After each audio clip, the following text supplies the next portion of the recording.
Bom, e o senador Omar Aziz, que vimos há pouco, que chamou o presidente Jair Bolsonaro de agressor de mulheres, tem um passado complicado e cheio de acusações. Ele é conhecido no meio político por suas ações suspeitas de corrupção, desvios e até pedofilia durante sua trajetória. O senador foi alvo de uma operação do Ministério Público Federal, conhecida como Maus Caminhos, deflagrada em 2016, que desencadeou uma série de desdobramentos. Essa Maus Caminhos teve como objeto central da investigação o desvio de 260 milhões de reais de verbas públicas da saúde com a realização de contratos milionários firmados com o governo amazonense.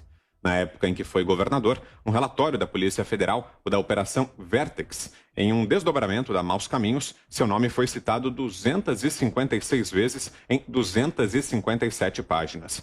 Um dos trechos do relatório fala da criação e manutenção de uma organização criminosa construída em torno do Instituto Novos Caminhos, com participação ativa de Aziz. Cita também o recebimento de propinas por parte do atual senador, no valor de R$ 500 mil, sendo entregues de forma fracionada.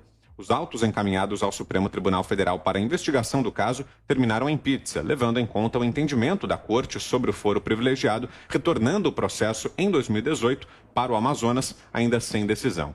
Não bastando todos esses fatos, soma-se a eles a prisão recente da esposa de Aziz, Nejmi Aziz, pela Polícia Federal, além dos 3 irmãos do senador, 3 policiais militares e mais uma pessoa não identificada, todos eles com envolvimento na Operação Vertex.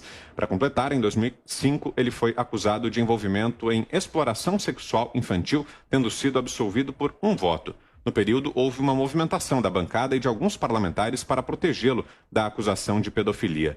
Em uma entrevista de 2005, na revista Isto É, a senadora Patrícia Saboia, então presidente da CPI da exploração sexual de crianças e adolescentes, afirmou o seguinte sobre Aziz. Vou ler trechos da reportagem. Aspas.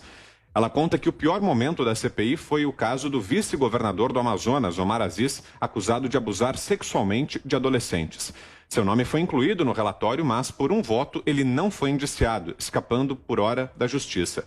Houve muita pressão por parte da bancada do Amazonas e de outros parlamentares, criando situações extremamente constrangedoras. Recorda, segue a matéria da Isto É.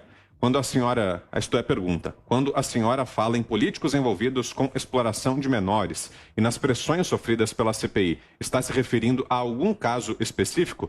Patrícia Saboia responde, o caso mais forte foi o do Amazonas. Houve uma intensa mobilização da bancada do Estado e de alguns parlamentares para proteger o vice-governador Omar Aziz, que era suspeito de envolvimento em exploração sexual de menores. Ele acabou absolvido por um voto e foi o único caso de pessoa suspeita a não ser indiciada pela CPI, apesar de ter seu nome incluído no relatório final.